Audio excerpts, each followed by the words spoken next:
Hey, welcome to Rob Schmitt Tonight. Some tariff commotion today drove the Dow up about 1,000 points earlier this morning. Enthusiasm based off a Wall Street Journal headline. The White House considers slashing China tariffs to de-escalate the trade war. China tariffs likely to come down to between roughly 50 to 65%.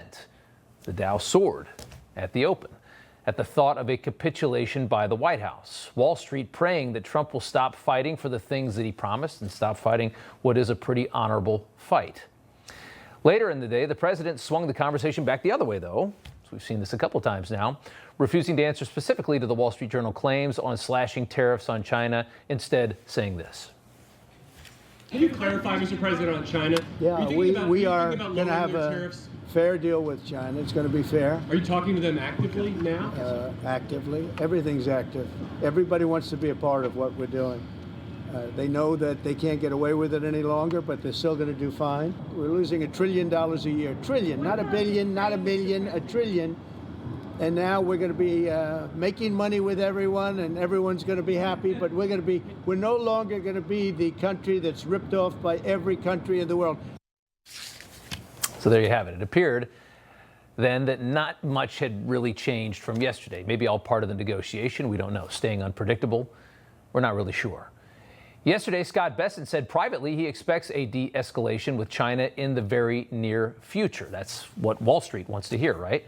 Late this morning, Bessent delivered a speech where he once again harped on trade imbalances and reminded Americans why the White House is taking on this politically dangerous fight that has become a liability. This has become a liability. But it's a fight that's given Trump's opponents tons of ammo. Here's Bessent explaining why they're fighting this fight. Intentional policy choices by other countries have hollowed out America's manufacturing sector and undermined our critical supply chains, putting our national and economic security at risk.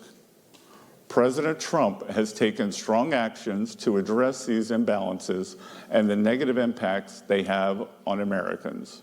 This status quo of large and persistent imbalances is not sustainable. It is not sustainable for the United States, and ultimately, it is not sustainable for other economies. Now, I know sustainability is a popular term around here, but I'm not talking about climate change or carbon footprints. I'm talking about economic and financial stability, the kind of sustainability that raises standards of living and keeps markets afloat. So again, this is not an easy fight, but it is a very worthy cause. It's being mocked widely by a lot of investor types, but there's a reason that this is happening. And when they point that out, I think people understand it better. And they're not making this stuff up. These are real problems in this country. The problem is that Wall Street doesn't much care about fixing any of these imbalances. Wall Street has built its entire methodology around these bad deals for years and years and years now. So imagine you broke a bone 30 years ago and you never wore a cast.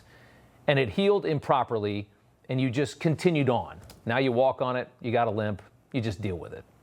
Right now, Trump is trying to go back and fix the bone. But investors don't want the agony of opening up that old wound. They don't care about U.S. manufacturing and our ability to make medicine and weapons if we get into a war. They're just there to make money. And right now, making money is a lot easier if you just leave all that alone. They do just fine as we walk with that limp. So any hint that Trump is giving up on this crusade, you see the markets pop. Everybody's happy. Markets fly up when you think it might be over.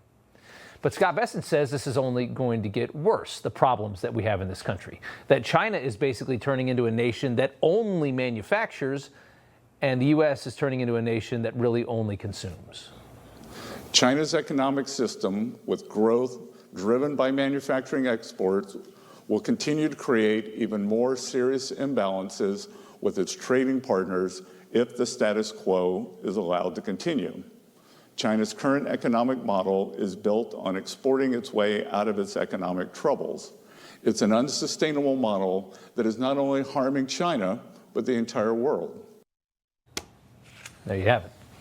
So as China continues to play hardball, the White House does look like it's moving closer to deals that should make the CCP a little nervous, and that's exactly the point. Sources say Japan is very close, and they're hoping just to get that first deal and you can start knocking them down like dominoes. J.D. Vance is in India this week. That's a massive economy, the largest country in the world, a massive producer of goods. They've just announced tariffs on China. So this is the gang-up method that I think they believe works. Vietnam also announcing tariffs on China. This is pressure. Trump has a great relationship with India's Prime Minister Modi. J.D. Vance signaling good things are to come. Both of our governments are hard at work on a trade agreement built on shared priorities, like creating new jobs, building durable supply chains, and achieving prosperity for our workers. In our meeting yesterday, Prime Minister Modi and I made very good progress on all of those points. And we are especially excited to formally announce that America and India have officially finalized the terms of reference for the trade negotiation. I believe this is a vital step toward realizing President Trump's and Prime Minister Modi's vision, because it sets a roadmap toward a final deal between our nations. You know, everybody's reporting the same stories, the same spin. You turn the channel, it's always the same. But not us, we're different. We report the real news, no spin, just the facts. Turn to us and you won't turn back. Tune in to Rob Schmitt tonight on Newsmax.